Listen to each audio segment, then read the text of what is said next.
Hello, I'm psychedelically Andrew Heaton, and you're tripping on some primo Mostly Weekly. So last week, Jeff Sessions decided that facing a snowpocalypse, nuclear annihilation, and ongoing White House investigations, now is a good time to crack down on pot. Sessions is rescinding an Obama-era memo keeping federal prosecutors from charging people for marijuana crimes in states which have already legalized it. Oh, but how could I be mad at that face? There's a notion that drug use is rare and that drug users fall into two basic categories. There's the dangerous, crazy drug addict from an after-school special. Man, everybody blows pot. Is that a joint, man? Or the lazy, dumb stoner type from a Cheech and Chong film. But drugs are a complex issue, and it's important to have a real conversation about them. You can have your opinion about drugs and which should be legal, but drug use isn't rare, and it does a disservice to public discourse to stereotype drug users into two cartoonish caricatures. The National Survey on Drug Use and Health estimates that 48.5% of all Americans over the age of 12 have used an illicit drug at least once. A more conservative estimate by the Mayo Clinic still says at least 20%. And that number is rising. Drug use is accelerating in certain unseemly and dangerous demographics. I am, of course, talking about the affluent, the baby boomers, and the women. So when you picture a drug user, think Meryl Streep. See, I'm out of control, totally. But it's not just the overrated actresses of the world. In fact, many of the most beloved and cherished icons of history ingested, snorted, smoked, and injected drugs. Don't believe me? Well, f*** you, here's a list.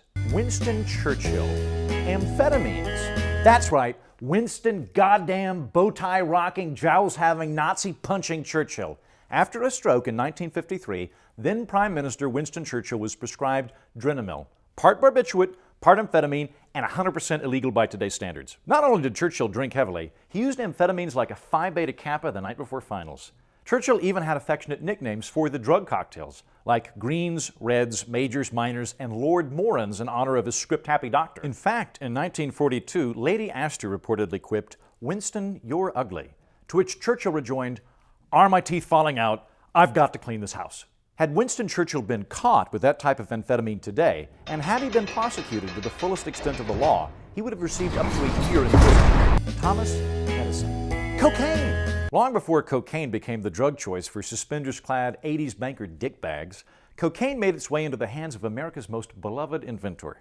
Edison drank it in a popular wine and became a big advocate, claiming cocaine boosted his powers of perception. Edison's drug use might explain why the guy had over 1,093 patents. Who else could have had the energy to invent a crank-powered phonograph other than some coked-out guy wanting to drop a beat?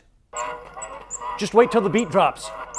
Had Thomas Edison been caught with cocaine today, and had he been prosecuted to the fullest extent of the law, he would have been charged with a felony and served 3 years in prison. Steve Jobs. LSD! Steve Jobs, turtleneck icon and founder of some fruit company, took LSD and spoke quite openly about its importance in his life and career. According to Jobs, taking LSD was a profound experience, one of the most important things in my life. According to his friend and coworker, that LSD had been a very positive transformation in how we thought. Sounds like there was a little fire between you two.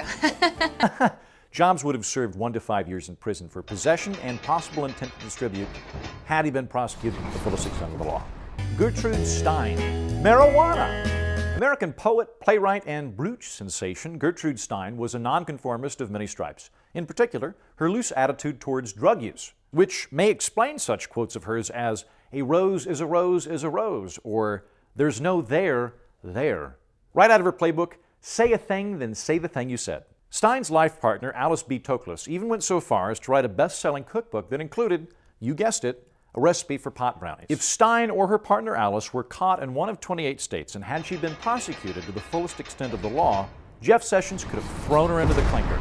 Ayn Rand, amphetamines. You might have mixed feelings about Ayn Rand. But she did consume amphetamines. Don't believe me? How else do you think Atlas Shrugged got to be a 1,168-page doorstop? In 1942, Rand was prescribed Benzedrine, a type of amphetamine to lose weight. But instead, she found that speed helped her books to gain weight.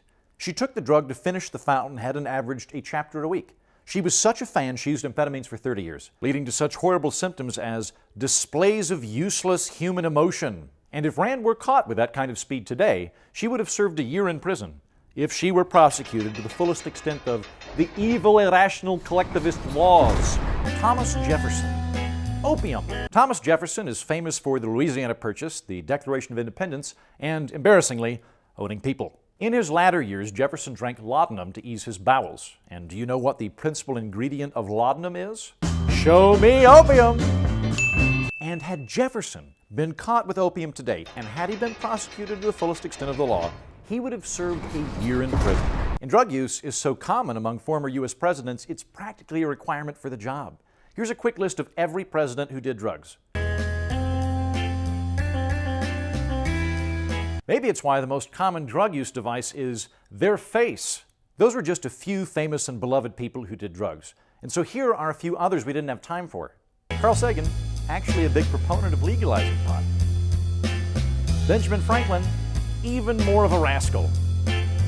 And Cary Grant. And just for fun, here are a few obvious ones.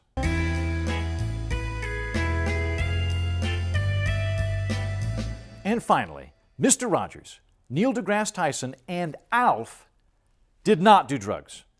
But what if you found out they had? Would it render their accomplishments less valuable? Would it change your admiration for Alf? Now, I'm not saying that drugs are good or bad. Drug use can be incredibly harmful in the hands of an addict. There's an opioid addiction problem in the country, and it's growing. But drug use isn't rare, and drug policy is a complex issue with serious consequences. So let's have a real conversation about drugs. We're not doing any favors by reducing the national conversation to a cornball PSA. Marijuana, the burning weed with its roots in hell. How much pot did you guys smoke?